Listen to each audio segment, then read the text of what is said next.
bahwa sholatku, ibadahku, mati, hidup dan matiku semata-mata hanya karena Allah, hanya untuk Allah yang menguasai alam, Rabbul Alam. Jadi niat yang harus kita tancapkan di dalam sholat kita adalah semata-mata hanya untuk Allah, hanya karena Allah. Jangan sampai kita mempunyai niatan yang lain, apalagi niatan kita wis pokoknya sholat, yang penting sholat gugur kewajiban. Tidak. Mari kita niatkan betul-betul. Yang kedua, dilaksanakan tepat pada waktunya. Pada waktunya. Di dalam surat An-Nisa ayat 103, Allah menyatakan, bagi musholata, inna sholata kanat alal mu'mina kita mauquta. Saya ambil yang belakang aja ya. Dirikan sholat. Sesungguhnya sholat itu diwajibkan kepada orang-orang beriman pada waktunya. Waktunya sudah ditentukan. Kitaban mauquta. Waktunya telah ditetapkan. Ada zuhur, ada asar.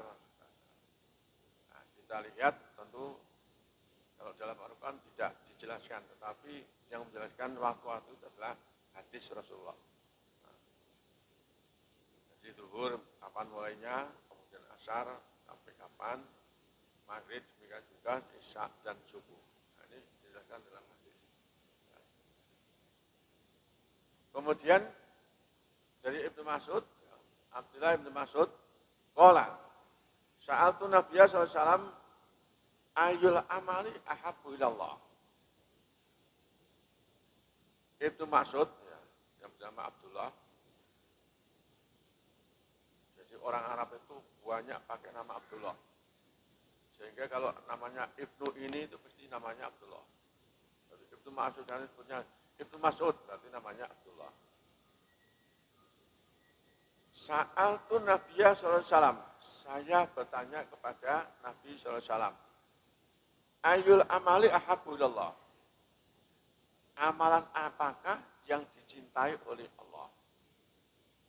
Qala Rasulullah bersabda, as-sholatu ala waktiha. Sholat tepat pada waktunya. Sholat yang dilaksanakan pada waktunya. Kecuali ada syariat apa itu, misalnya bepergian, asar dilaksanakan pada waktu zuhur di jamak. Itu lain lagi, ada. Memang syariat itu ada juga. Maghrib dan isya dikumpulkan jadi satu. Apakah dilaksanakan di maghrib atau di isyanya. Demikian tadi zuhur bisa dilaksanakan di zuhurnya, di asarnya. Kalau di asar dan zuhur dilaksanakan di zuhur berarti namanya jamak takdim. Kemudian kalau di asar berarti jamak takhir. Boleh dikosor. Sholat yang dikosor itu sholat yang 4 rakaat. Yang kurang dari 4 rakaat tidak boleh dikosor. Nanti subuh dikosor, tinggal 1 rakaat. Nanti yang repot yang maghrib. Maghrib dikosor jadi 1,5 rakaat. Jadi kalau melaksanakan jamak sholat maghrib dan isya, maghribnya tetap 3, kalau mau kosor, isyanya dikosor. Nah, itu caranya. Jadi pada dasarnya kita diminta untuk melaksanakan sholat pada waktunya. Pada waktu-waktu yang telah ditetapkan. Ketiga, dilaksanakan dengan sungguh-sungguh dan khusyuk. Jadi kita melaksanakan sholat itu harus dengan sungguh-sungguh. Tidak boleh main-main. Tidak boleh dengan kata Al-Quran kusala, mendirikan sholat dengan malas-malas. Seperti sholatnya orang munafik. Kita tidak boleh. Kita harus khusyuk dan sungguh-sungguh. Dalam surat Al-Mu'minun, ayat 1 dan 2, yaitu dari surat Al-Mu'minun, surat yang ke-23, Allah menyatakan qad aflahal mu'minun alladzina hum fi sholatihim khashi'un. Sungguh telah beruntung orang yang beriman, yaitu mereka yang khusyuk di dalam sholat. Khusyuk. Kemudian di dalam ayat ke-9 surat Al-Mu'minun, walladzina hum ala sholatihim yuhafidun. Dan mereka yang telah menjaga sholatnya dilaksanakan pada waktunya. Selalu menjaga. Kemudian di dalam surat Al-Ma'arij ayat 23, alladzina hum ala sholatihim daimun. Yaitu mereka yang selalu melaksanakan sholatnya di waktu-waktu yang telah ditentukan. Ya. Jadi dilaksanakan dengan sungguh-sungguh, dengan khusyuk dan sungguh-sungguh. Kemudian yang keempat, kriteria sholat yang baik, di antaranya ada yang keempat, mempunyai output atau buah yang positif, yang antara lain. Pertama, sholat yang baik itu mempunyai output takwa kepada Allah. Bagaimana sebutkan Allah dalam firman-Nya surat Al-Baqarah mulai ayat 2 dan 3. Dzalikal kitabu la raiba fihi hudal lil muttaqin. Alladzina yu'minuna bil ghaibi wa yuqimuna sholata wa mimma razaqnahum yunfiqun. Jadi sholat itu adalah merupakan salah satu sifat orang takwa. Sehingga orang yang sholat itu mempunyai output takwa. Dzalikal kitab la raiba fihi hudal lil muttaqin. Kitab Al-Quran ini tidak diragukan lagi, di dalamnya berisi petunjuk bagi orang-orang yang bertakwa. Alladzina yu'minuna bil ghaibi wa yuqimuna sholat wa mimma razaqnahum yunfiqun. Siapa orang bertakwa itu? Yaitu mereka yang beriman pada yang gaib. Dan mereka yang mendirikan sholat. Dan mereka yang meninfakkan sebagian rezeki yang diberikan kepada mereka. Apa berupa zakat, sedekah, dan sebagainya. Kemudian yang kedua, output yang kedua adalah suka mema'rufkan masjid. Jadi orang yang sholatnya itu kriterianya baik itu suka mema'rufkan masjid. Jangan sampai kita ini terkesan memamurkan masjid pada bulan Ramadan. Ramadan sergap ke masjid. Raweh dan lain-lain, sholat zuhur dan sebagainya ke masjid. Tapi setelah di luar Ramadan tidak. Mari kita biasakan di dalam dan di luar bulan suci Ramadan kita tetap memakmurkan masjid. Allah berfirman dalam surat At-Taubah ayat 18, Innama ya'muru masajidallah man amana billahi wal yawmil akhir wa aqama sholata wa ata zakata wa lam yakhsha illallah wa asa ulaika ayyakunu minal muttaqin. Sesungguhnya orang-orang yang memakmurkan masjid Allah itu adalah orang yang beriman kepada Allah dan pada hari akhir dan mendirikan sholat, membayar zakat, dan hanya takut kepada Allah. Walam yasha ilallah. Kalau diartikan letaknya, tidak takut pada Allah, tidak takut kecuali pada Allah. Artinya, dan hanya takut pada Allah. Bahasa ulaika yakunu minal muttaqin. Dan mudah-mudahan dengan itu, dia menjadi orang-orang yang mendapatkan jadi suka memakmurkan masjid, meramaikan masjid dengan ibadah-ibadah, sholat jamaah, kemudian kajian-kajian, kemudian membaca Al-Quran, zikir, dan sebagainya. Yang berikutnya, selalu menghindari perbuatan keji dan mungkar. Jadi orang yang sholat itu punya output menghindari perbuatan keji dan mungkar. Inna sholata tanha 'anil fahsya'i wal munkar. Ini disebutkan dalam surat Al-Ankabut ayat 45. Sesungguhnya sholat itu bisa mencegah perbuatan keji dan mungkar. Kemudian dalam sebuah hadis ya, yang diriwayatkan oleh Imran dan Ibn Abbas secara marfu, malam tanhahu sholatuhu 'anil fahsya'i wal munkar lam tuzidhu minallahi illa bujan. Orang yang sholatnya tidak bisa mencegah perbuatan keji dan mungkar, lam tuzidhu minallahi illa bujan. Tidak menambah dekat kepada Allah, tetapi dia malah jauh dari Allah. Jadi orang yang sholatnya tidak bisa mencegah keji dan mungkar itu menambah jauh dari Allah. Sehingga amalannya juga malah lebih belakang. Karena apa? Karena efek dari sholatnya tidak bisa mencegah perbuatan keji dan mungkar. Sehingga dia selalu melakukan kemungkaran-kemungkaran lebih jauh lagi. Dan akhirnya dia lebih jauh daripada Allah Subhanahu wa ta'ala.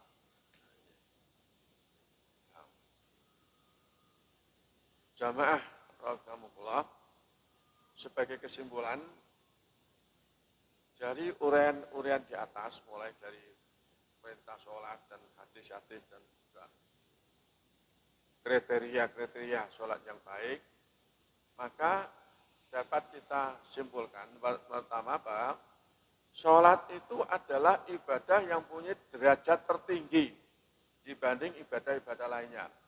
Sehingga amalan-amalan lain pada hari kiamat sangat bergantung pada sholat.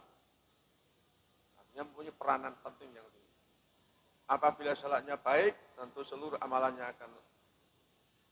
lain akan baik, tetapi kalau sholatnya buruk juga akan buruk. Yang pertama. Yang kedua, sungguh merugi bagi siapa saja yang mengerjakan sholat, tapi ketaatannya tidak bertambah. Karena sholatnya main-main, atau sholatnya semata-mata hanya menggugurkan kewajiban. Sehingga tidak menimbulkan ketaatan, tidak menimbulkan takwa kepada Allah. Ini rugi pula bagi siapa yang saja mendirikan sholat, tapi akhlaknya tidak menjadi lebih baik. Akhlaknya juga buruk. Karena tidak bisa mencegah perbuatan keji dan mungkar. Jadi sholat tapi akhlaknya juga buruk. Kelakuannya buruk, perkataannya dorok, sama macam-macam. Sehingga ini merupakan satu kerugian. Ketiga, karena itu mari kita periksa sholat kita sebelum diperiksa oleh Allah Subhanahu wa ta'ala. Bagi orang-orang yang mempunyai misi ke depan ke akhirat, maka sholat adalah pertama yang diyakini kelak akan dinilai Allah.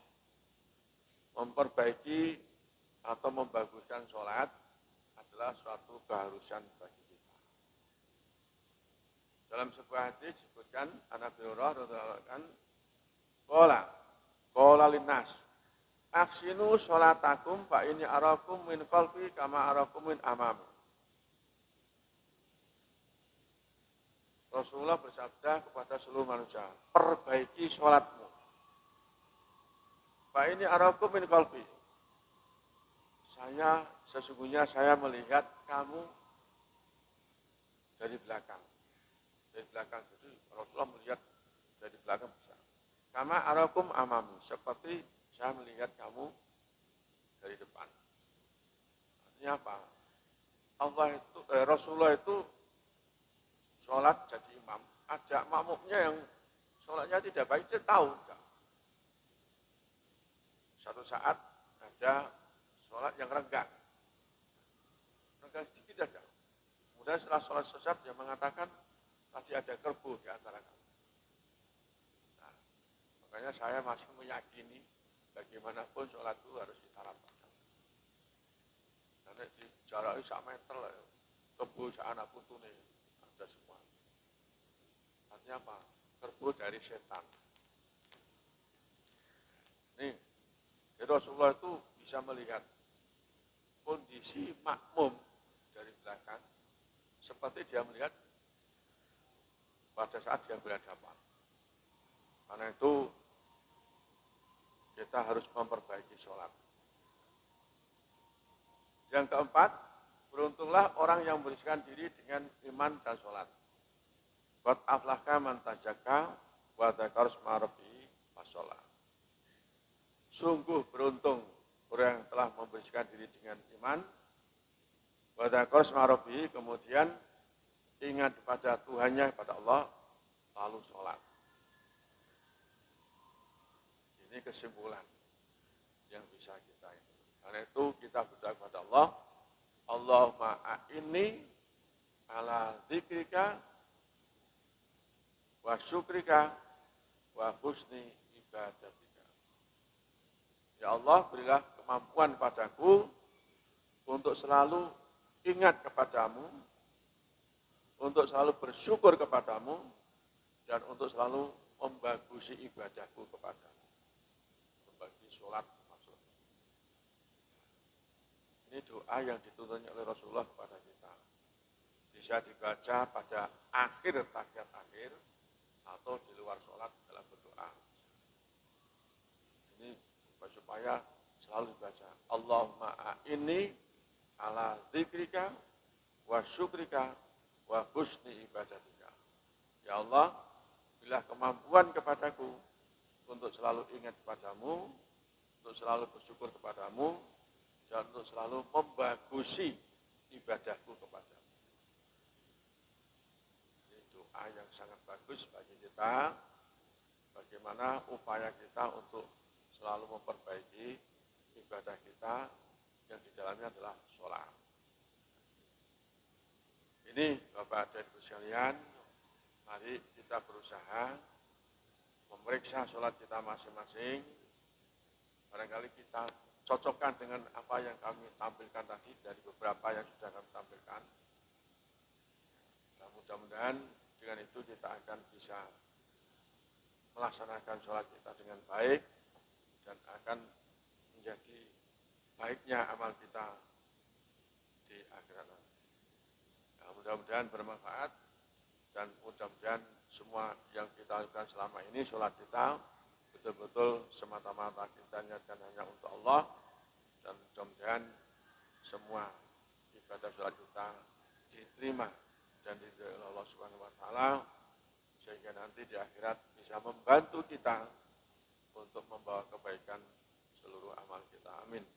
Assalamualaikum warahmatullahi wabarakatuh.